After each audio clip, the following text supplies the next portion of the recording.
Okay, so this is my adaptation of My Secrets, Your Lies by Enticed. Even at the innocent age of 8, I had attraction to females. I couldn't help checking them out across the blacktop as they hula hooped and shook their butts and made up cheers and dance routines. It was then that I discovered the pure pleasure and rewards of gym class. My immature hormones only allowed me to like what I saw and wonder about the rest as I watched the tennis skirts rock side to side, up and down. It wasn't until I reached high school that the strong desires and cravings that I always had for women announced themselves. I was no longer able to control the internal motions that tormented my soul and cluttered my mind. I wasn't your ordinary kind of guy. I had a few assets that turned women on and a few that turned them off. I kept my hair braided up, smooth face, my lips were full and admiring. My complexion was soft brown, sort of like sand. My eyebrows were thick and naturally shaped, and my eyes were hazel. When I smiled, you saw nothing but straight white teeth, and I always dressed to impress.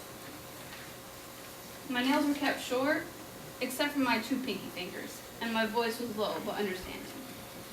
I had suaveness about me that people could not relatively understand. I was slick, charming, but most of them are irresistible. I was your spokesperson, your salesman, your get-rich scheme. I studied the game like it was a crossword puzzle and an inherent mentality of a hustler, genuinely from the streets. The worst thing that anyone do was cross me. I hated being fucked with, and I despised being tested.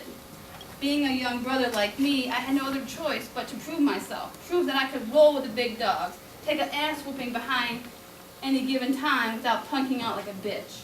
I passed all the tests. My mom and pops kicked me out at the age of only 16, barely a sophomore in high school. They forced me into accepting the streetlights of downtown Dallas, living homeless, responsible to fend for myself. They made me leave with the clothes on my back, the shoes on my feet, and the dirty mind I ashamed them of. I felt like a motherfucking nomad, traveling from place to place. I had to beg my friends and friends of their friends so I could stay in the night in order to have a safe place to stay and catch the school bus the next day. My partners had to sneak me in at night when everyone was asleep. I had to either sleep in a dark closet with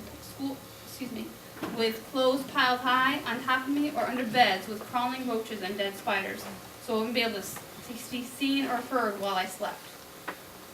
While I hated being all cooped up, hiding out like a fugitive, I was truly thankful, so I couldn't complain. Normally, someone living under those circumstances would have just said fuck it and dropped out, but not me. No, I wasn't having it. I had to graduate. I didn't spend the majority of my life in school just to quit in the 10th grade. Hell no, I was about to walk down that stage, fuck everything and everybody who kept me from dropping out and getting my GED. Stan wasn't having it.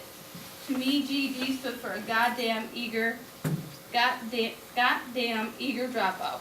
In my opinion, that was someone who could already give up on life. Some of my friends had a joke of going to work and school so they could take care of a baby or a loved one.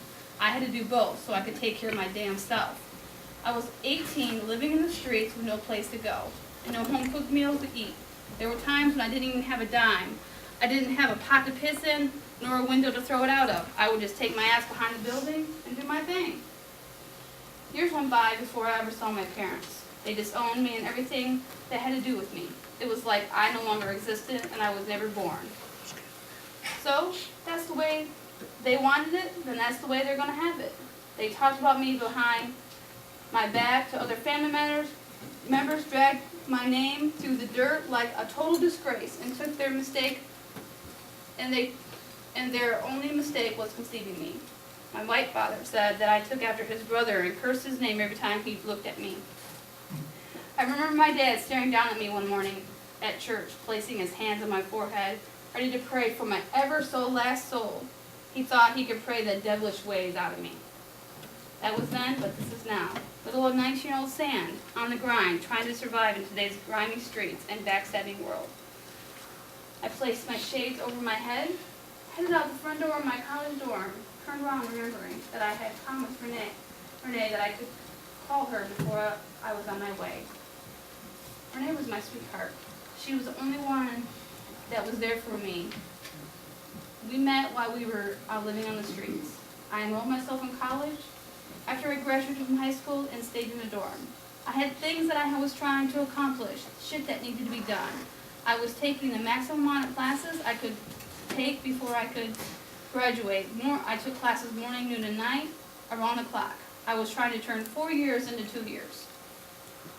2 years later, graduation was tight, but the after party my homeboy James threw for me, that was off the chain.